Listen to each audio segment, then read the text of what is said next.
This first poem is called I'm a Red-Blooded American. I'm a red-blooded American. My dick is big and extended by my AK-47. I keep the missus at home and the kids in church and my ass in the recliner. I can't trust the liberal media, so I get my dailies from Conservative USA, who reports that God is going to kill us all if we keep giving women rights and gays publicity. I strap my pistols around my waist, shop at Kroger with my open carry rights, ready to stand my ground and lock up the real criminals of this world, minorities. My beer is always cold, like when I look at pansy millennials and lazy bums on the street. Life would be so much easier if we built that wall, get the illegals out, fuck, get the queers out too. Let God take the country back and we'll see prosperity for ages. Until then, the government will keep cutting my meds and I'll keep busting my ass for doc visits, eating blood-soaked steaks and mountains of sugar. Because you know, it's not the grease or sweets that kill you, it's the Democrats. How do I know this? Because I'm American, with a big pecker, and I'm always right. I'm always right.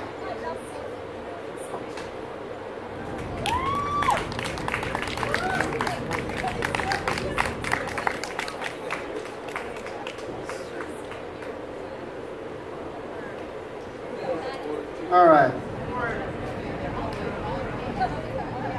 The day I thought of killing myself, I took out a payday loan because working 2 jobs didn't pay the bills anymore. I sat in my driveway fighting a panic attack disguised as a heart attack. Grackles littering my lawn while my arms hung numb from my body and alarms escaping their beaks.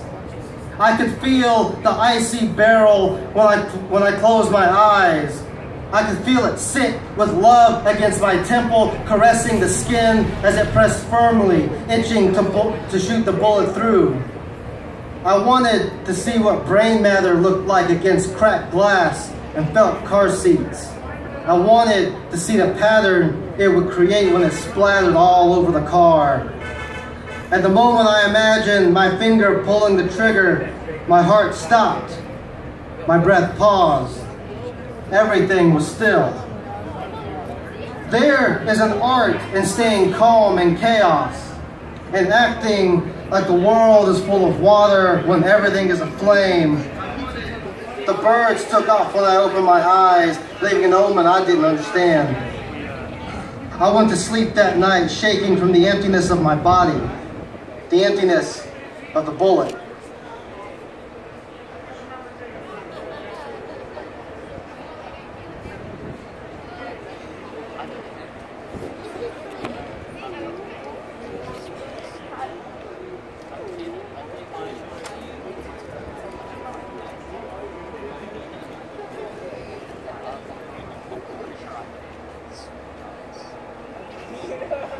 This next piece is about a conversation I had with a waitress at Denny's.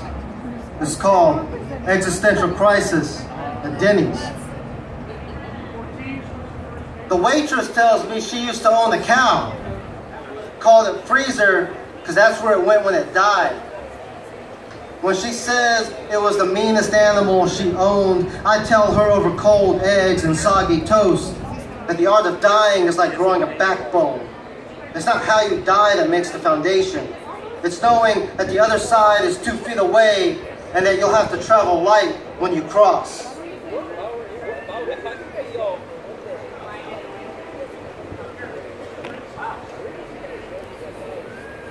Just last year, I put out a book. I self-published it. It's called A Warm Place to Self-Destruct. We'll read a couple of pieces from there.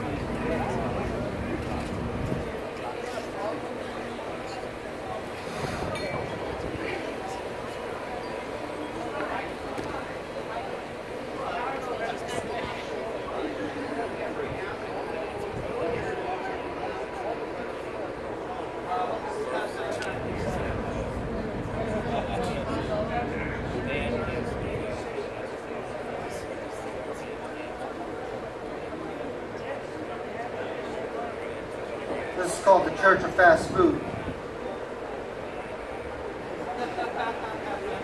I'm at a Taco Bell watching a guy suck out the insides of a cardboard-filled burrito.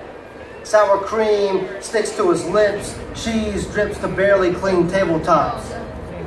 His hands wrap firmly around his shaft as if it were the best goddamn thing to touch his lips.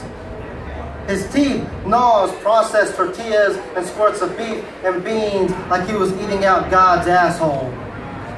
This was his hour of meditation, of enlightenment, finding prayer inside each vicious bite while pictures of tacos hang in windows. They look nothing like what he's molesting, but we're told it's good anyways. This is how we kill ourselves, eating fake burritos processed in some lab to keep us addicted, grease dripping down our throats, hardening our hearts, slowing our bodies until we stop breathing.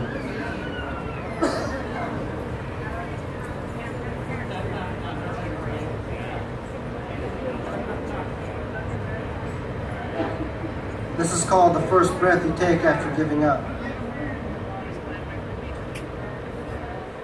You were a body bag, making coffee in the kitchen, pale morning eyes tripping over flat surfaces.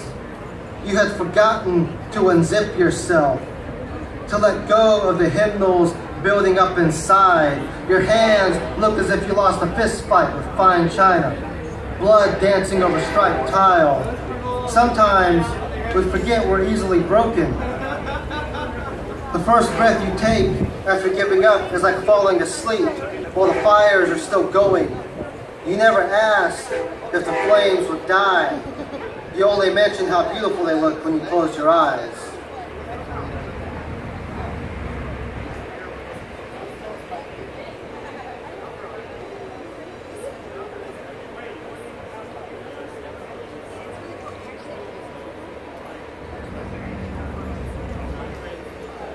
This next one's about going to work every day. It's called Poison. Feet touch cold cement as the alarm screeches 4 a.m. It's raining this morning. Quick shots of lightning every few moments, returning the pulse to the earth when she is running dry. Raindrops slam down like spilled beads in a thrift shop. All I can hear are the thuds bouncing my sheet metal skull.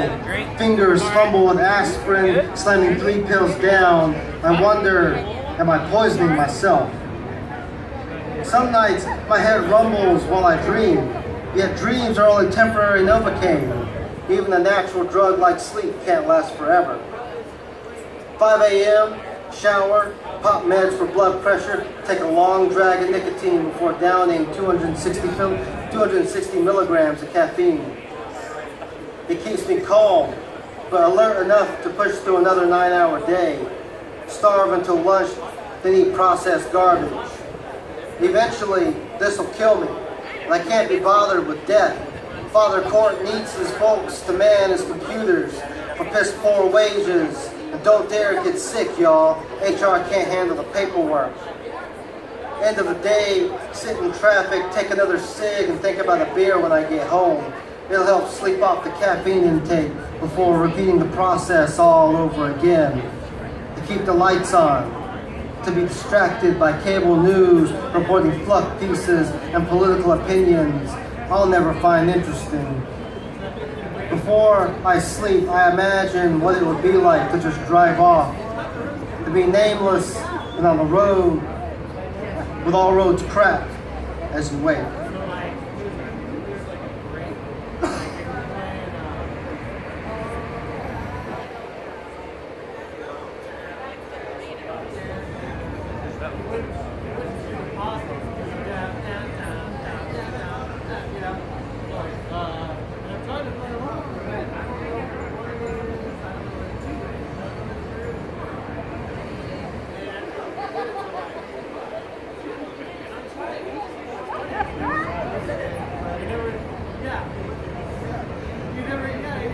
Alright, these are my last 2 for the night. This next one is about driving in back roads of Alabama. There is nothing around me except the road. Headlights shimmer through Alabama woods while my car blazes down thick snot-covered dirt roads, making the tires uncertain. I ascend to the ether, trees blocking the slit-throat smile worn by the sky. When I reach the top, the beast appears, daring me to keep driving, staring me down.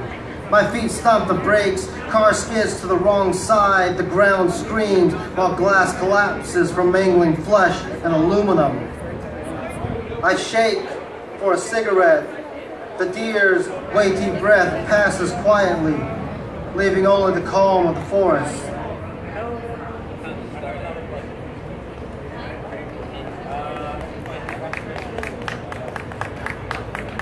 And this is my last one. It's called Peel Back the Skin. It's so amusing how we use God for our hatred. How we tie his hands to his mouth so we can speak through him. Don't piss off the fundamentalists. They got a right to be disgusted at us as we are disgusted with them, using misinterpreted scriptures to back fears of the gays fucking up the country values, of taking kids hostage because the big man up top says it's all right to kill, murder, rob your enemy. I wonder if God had problems with his son like normal folks do. I wonder if Jesus ever called into heaven and argued that forgiveness is the best route for us while God was punishing some family just to see how loyal they were. He won't put you through more than you can handle, but his followers are stubborn, making weapons with scriptures on them, hoping the prayers will sprout up in the devil's body every time a bullet is planted into the center. We're struggling, America. We just don't want to see it yet. We'd rather peel back progress and replace it with a new hymnal, regressing to Southern fried baptisms and heebie-jeebie snakebite cures. I wonder if Jesus wept when God smiled. When we voted to make America great again, my friends told me they didn't feel safe anymore. When I saw the headlines, my heart went crooked like a half moon. Thank you.